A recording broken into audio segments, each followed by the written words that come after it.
Hey, what's up? My name is Zhariff Affandi. I'm a author, community advocate, and personal development coach.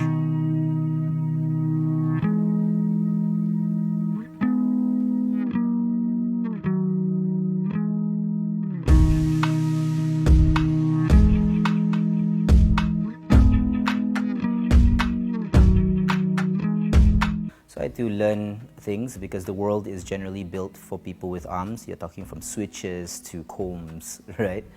So I really had to adapt, and I had to be creative, and I had to understand how things worked. But I don't focus on the difficult parts because I think there's going to be a lot of difficulty anyway. Life is not easy anyway. Whether you don't have arms, whether you have arms, whether you have eyes or you don't have eyes, right? Either way, life is going to be difficult for everyone. But the main thing is we tend to make things more difficult than it is. So I'm really fortunate, I'm really very grateful and very appreciative the fact that I had this family support and this social support as well. So I never really put myself in this frame of a label of being disabled. However, obviously people would label me disabled or label me OKU in that way, and I never really grasped the reason why that was so, right? Because to me, I wasn't in any way less capable than any other person.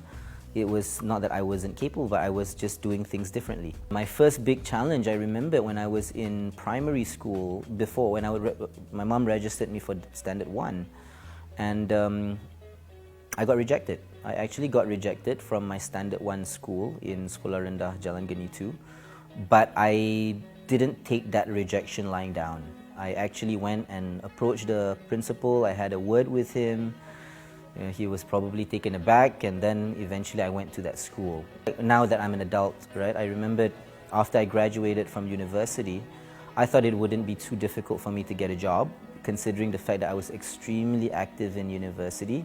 I was participating in all sorts of things, and my main passion was doing community work and humanitarian relief. And so I wanted to get my dream job in working for like the United Nations or one of those agencies. So for like 3-4 years after graduation, I kept on applying and just got rejected, every one of them actually. And even one time, I got rejected for a job interview because they just said that it was difficult, but never really explained to me why. They were like, oh, I don't think you can do it, it's a little bit difficult. I mean, what do you mean by difficult, right? One of the things that I believe in is that if we want to live awesome and if we want to live great, we can. Anyone can. Anyone can live an amazing life, whether or not one comes from an extremely poor family or comes from a rural area, or whether or not you come from, whether you're a woman or whether you're a person with disabilities or whether you're a person of color or whatever it is, right? Everyone has the absolute ability to live the best life that they can. And likewise, it's also our social responsibility to create an enabling environment for all of us to live the best life that we can as well. Because things still bad things happen still to me. I just before you came, I had a phone call. A friend of mine just passed away this morning. Very sad, right? Very, very sad. And last week my uncle passed away as well. Very sad, obviously, right? But that's life, right? The fact that, we learn, right? We live and we continue, and one day we'll die, and hopefully we would have done great things while we lived. Hopefully while we lived well. Hopefully while we lived, we did as much as we can to contribute to this community and society. Back in those days, I dreamt that when I grow up, I want to do the kind of work that would inspire people. I wanted to do the kind of work that I could write, I could do videos, I could do amazing creative things, right? To hopefully instigate positive change, whether to people or a community. And today, that's exactly what I'm doing. And Alhamdulillah, I'm doing it and being remunerated and living from it. Basically, I'm living quite well and doing the things I love. So how do I do that? Essentially, is because I believe that I've done the right protocols. So I published a book recently. This was, and I actually published it, launched it a week after my birthday. And I finished the book actually a couple of weeks, 3-4 weeks before my birthday. So it was a big deal for me writing a book because I've always wanted to write a book ever since I could appreciate books.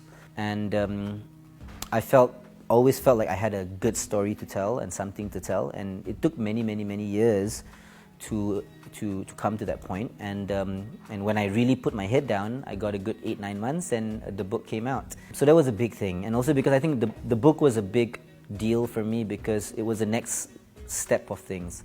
I've been doing a lot of motivational work, I've been doing a personal development field, and so being able to put my thoughts into paper and into a book and I guess immortalized into the knowledge bank of the world is really something that I feel quite blessed to be able to be part of. I think today I wouldn't be where I am right now as well with an amazing friends as well. I have this amazing friend who's also my mentor. I consider him a mentor, a friend, a big brother.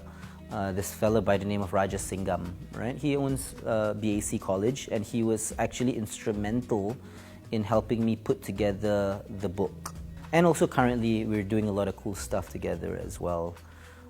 So I've been very blessed. I've been very blessed to be able to have numerous people along the way who have contributed towards my growth, and I hope to continue to do that as well to other people as well. And that's why I have other people that I try to mentor as well, and hopefully if I can even play a small role like how all these people who've inspired me, I'd be happy.